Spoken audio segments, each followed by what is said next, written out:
Boa tarde, meus irmãos e minhas irmãs. Bom dia para o dia de amanhã, que é a festa de Pentecostes. A festa que encerra o tempo chamado Pascal. Começamos com a Quaresma, depois da Semana Santa. Domingo passado já foi a Ascensão do Senhor e hoje celebramos a festa da vinda do Espírito Santo. Vejamos as leituras, como sempre, a primeira e o Evangelho. A primeira é do livro dos Atos dos Apóstolos. Leitura dos Atos dos Apóstolos. Quando chegou o dia de Pentecostes, os discípulos estavam todos reunidos no mesmo lugar. De repente, veio do céu um barulho como se fosse uma forte ventania, que encheu a casa onde eles se encontravam. Então apareceram línguas como que de fogo, que se repartiram e pousaram sobre cada um deles. Todos ficaram cheios do Espírito Santo e começaram a falar em outras línguas, conforme o Espírito os inspirava. Moravam em Jerusalém judeus devotos de todas as nações do mundo, e quando ouviram o barulho, juntou-se a multidão e todos ficaram confusos, pois cada um ouvia os discípulos falar em sua própria língua. Cheios de espanto e admiração, diziam: esses homens que estão falando não são todos galileus? Como é que nós os escutamos em nossa própria língua? Nós que somos partos, medos e elamitas, habitantes da Mesopotâmia, da Judéia e da Capadócia, do Ponto e da Ásia, da Frígia e da Panfilha, do Egito e da parte da Líbia próxima de Cirene. Também romanos que residiam aqui. Judeus e prosélitos, cretenses e árabes, todos nós os escutamos anunciarem as maravilhas de Deus na nossa própria língua. Palavra do Senhor. Graças a Deus. O Salmo responsorial é do Salmo 103, ou 104 nas nossas Bíblias, que é uma invocação para a vinda do Espírito Santo. Enviai o vosso Espírito, Senhor, e da terra toda a face renovai. O Evangelho é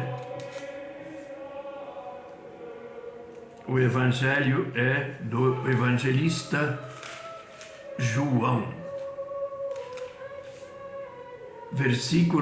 Capítulo 20, versículos 19 a 33. Proclamação do Evangelho de Jesus Cristo segundo João. Ao anoitecer daquele dia, o primeiro da semana, estando fechadas, por medo dos judeus, as portas do lugar onde os discípulos se encontravam, Jesus entrou e, pondo-se no meio deles, disse: a paz esteja convosco. Depois dessas palavras, mostrou-lhes as mãos e o lado. Então os discípulos se alegraram por verem o Senhor. Novamente Jesus disse: a paz esteja convosco. Como o Pai me enviou, também eu vos envio. E depois de ter dito isso, soprou sobre eles e disse: recebei o Espírito Santo. A quem perdoardes os pecados, eles lhes serão perdoados. A quem não os perdoardes, eles lhes serão retidos. Palavra da salvação. Glória a vós, Senhor.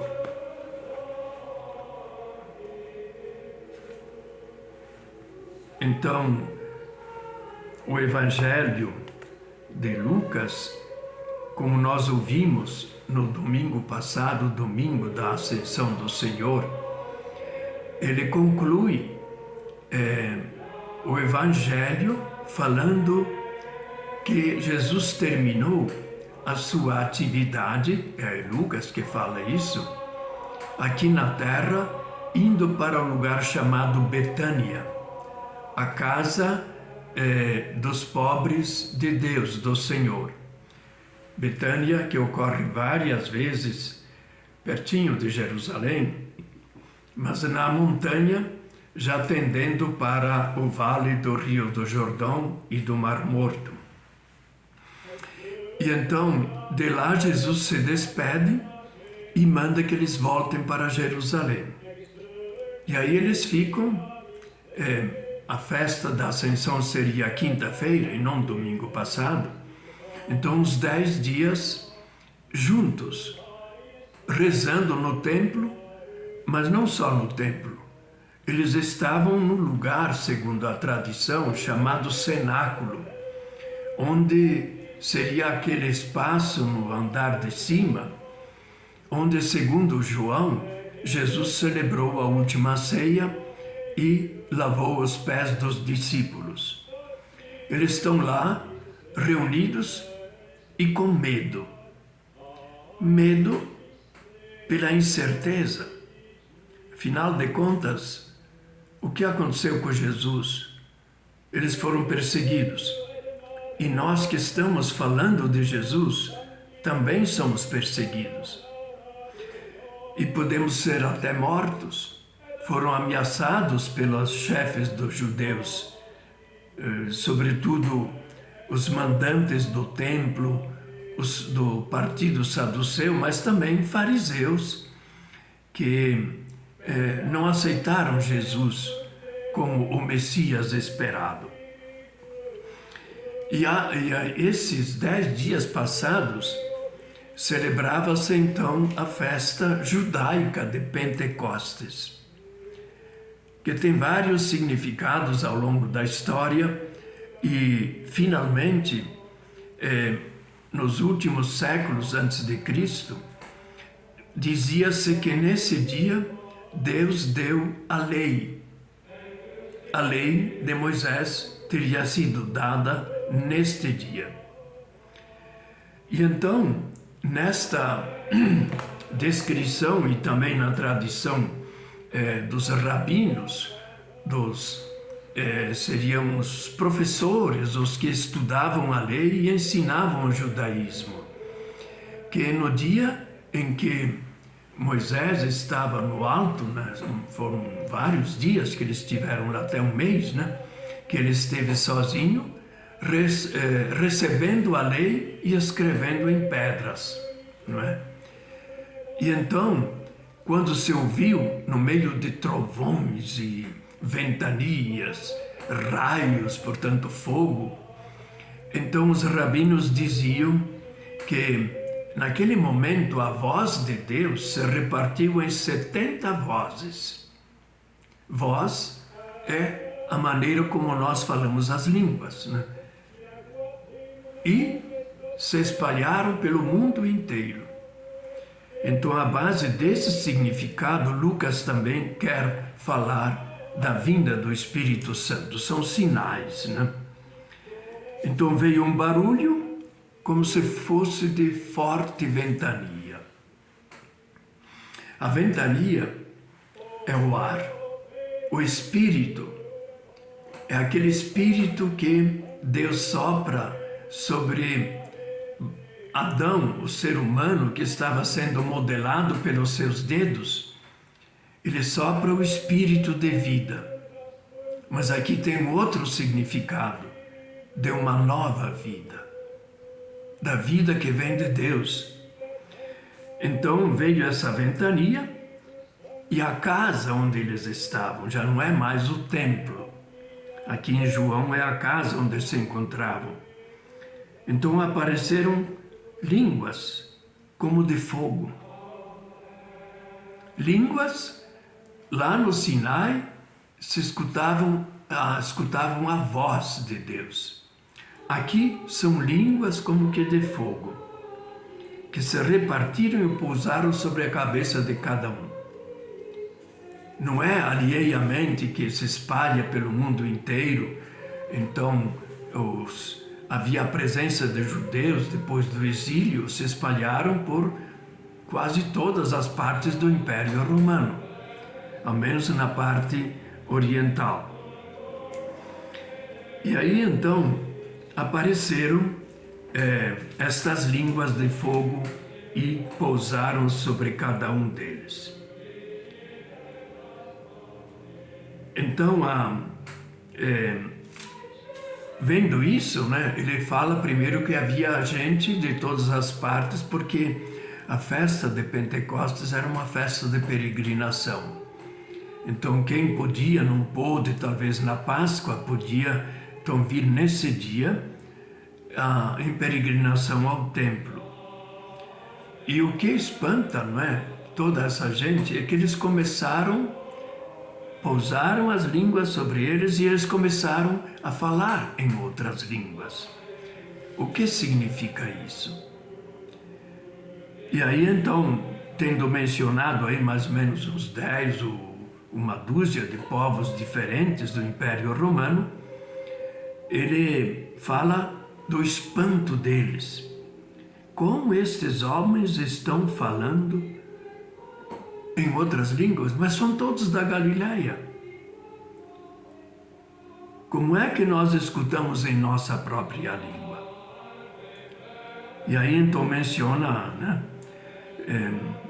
E todos nós escutamos eles anunciarem as maravilhas de Deus na nossa própria língua. Não imaginemos que, digamos, olhar assim materialmente, né? Se tivesse alguém gravando essa cena, não teria escutado o que eles tinham escutado. É o mesmo significado. Lucas está escrevendo já depois do ano 70, 80, por aí, não é? de Cristo, né?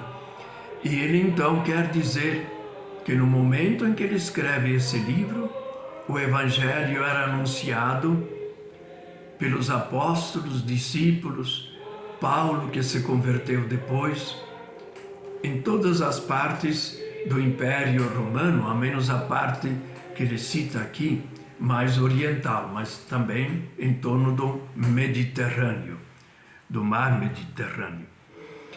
E eles, não pensemos, né, que os pobres dos apóstolos, né, eles tinham mais facilidade, né, não precisavam aprender a língua na qual eles acabavam depois falando. Precisavam sim. Então o que importa é o Evangelho é pregado a todos os povos. Isso no tempo de Lucas ele já podia dizer. Esta é a maravilha. E depois, é claro, a maravilha principal é aquilo que vem descrito, sobretudo aí na segunda leitura, que é a carta aos Coríntios, e ela fala dos dons que Deus nos dá. A língua, o Espírito Santo que pousa em forma de uma língua de fogo sobre cada pessoa, ali presente, eram cerca de 120 pessoas dentro daquela casa. Então, é um dom que a pessoa recebe. Nós temos o costume de falar de 7 dons, mas pode ser muitos mais. São as qualidades que Deus, como Criador, no seu amor, deu a cada pessoa. Nós podemos confiar nesse dom que Deus nos deu, mas que é fortificado para que nós possamos fazer o bem às outras pessoas, assim como Jesus fez. Isto pela força do Espírito Santo. E aí, além do responsório, né, envia o teu Espírito, Senhor, e da terra toda a face renovai. No dia de amanhã, ou hoje, quem participa da missa, nós temos uma sequência muito bonita que fala do Espírito. Eu vou ler uma parte dela. Espírito de Deus, enviai dos céus um raio de luz. Vinde, Pai dos pobres, dai aos corações vossos 7 dons.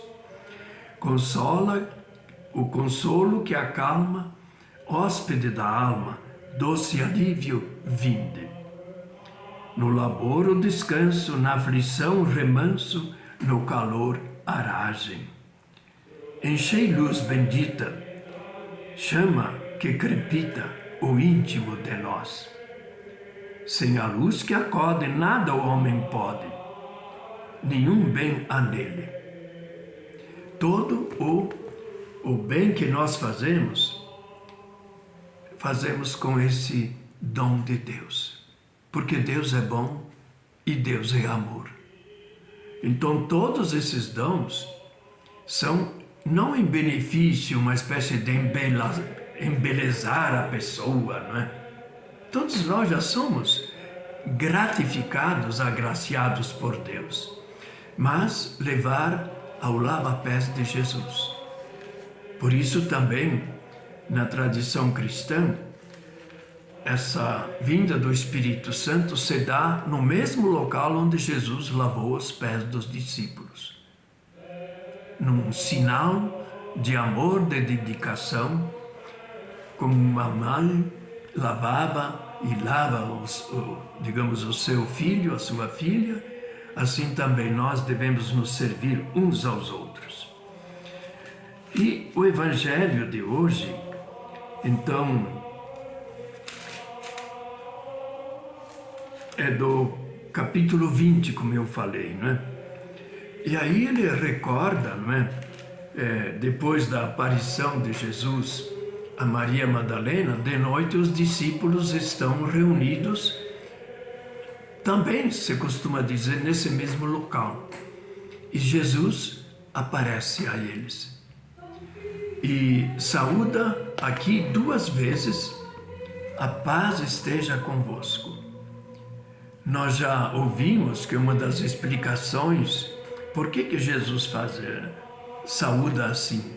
Entra de repente, eles se acham que é um fantasma, até pedem, ele pede para comer, segundo alguns evangelhos, e eles dão um pouco de peixe que sobrou lá, um pedacinho de pão, né? Para dizer que ele não é um espírito, um fantasma, não é imaginação.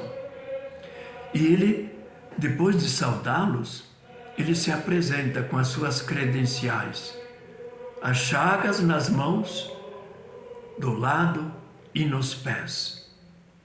E eles o reconhecem, não duvido. Eles se alegram por verem o Senhor. É a fé. Imagina isso dito, escrito por João, pelo final do 1º século depois de Cristo. Então as pessoas já não... Os apóstolos, a maioria já tinha morrido. Talvez João podia estar aí vivo, mas isso não temos certeza, né? E aí, depois de eles se alegrarem, né, reconhecerem, é ele mesmo, né? Sem dúvida nenhuma, ele repete de novo, a paz esteja convosco. E logo recorda a sua missão. Assim como o Pai do céu me enviou, nesse evangelho se diz no 1º capítulo que a palavra de Deus, o verbo, né, isso é o Filho unigênito do Pai, se encarnou e fez uma tenda no meio de nós. Ele passou uma temporada no meio de nós. E pela força do Espírito, que também no batismo feito por João em Jesus, paira sobre Jesus. Ele fez todo o bem, né? O próprio Pedro, falando a uma família pagã em Cesareia de Filipe, Cornélio, né? Ele diz que Jesus passou por esse mundo só fazendo o bem. Não podia dar melhor elogio do que isso. Até nós costumamos às vezes dizer, olha, essa pessoa era muito boa. Mas a gente tem uma grata recordação dele. E Jesus, então, sumamente bom, misericordioso, bondoso, acolhedor, como Deus é também. E então este Espírito, não é, dado, comunicado, ele é repassado para os apóstolos com o sopro. É a nova criação. Deus, a criar o homem de barro, soprou e ele se tornou um vivente, uma pessoa. E aqui ele sopra e diz, recebei o Espírito Santo. A quem perdoardes, os pecados serão perdoados. A quem não os perdoardes, eles lhes serão retidos. Isso lhe dá aos apóstolos, e na igreja nós dizemos que quem tem o poder de perdoar os pecados são as pessoas ordenadas que receberam o sacramento da ordem. Então, é claro, sacerdote, etc. Mas aqui fala de discípulos. Não eram só os apóstolos que estavam juntos. Eram cerca de 120 pessoas, como diz Lucas. Maria estava lá também. Discípulos, discípulas. Então, talvez uma das coisas mais difíceis, meu irmão, minha irmã, para nós, cristãos, católicos, é perdoar quando a gente é humilhado, ofendido, ou acha que é injustiçado. Que Jesus mesmo disse na oração do Pai Nosso, né, mandou que a gente pedisse o que Ele pedia em nome de todos nós também. Perdoai-nos as nossas ofensas, assim como nós perdoamos a quem nos tem ofendido. Então, tanto a Páscoa, porque é no dia da Páscoa que ele dá como Pentecostes, é sempre um dia do perdão e da reconciliação, de uma vida nova. Se nós não nos perdoamos, não perdoamos, nós ficamos como que amarrados à pessoa. Por isso, né, se diz também absolver, seria como que soltar, desamarrar a gente. Nós estamos presos por tantos preconceitos, tantas bobagenzinhas que atrapalham a nossa vida, e Deus nos quer livres para podê-lo amar livremente e amar livremente a todos nós. Então esse perdão é sumamente importante, a paz e o perdão. E assim os dons do Espírito Santo que cada um de nós recebe podem frutificar em benefício da igreja, da comunidade, da nossa família, enfim, em benefício de todas as pessoas. Que assim seja.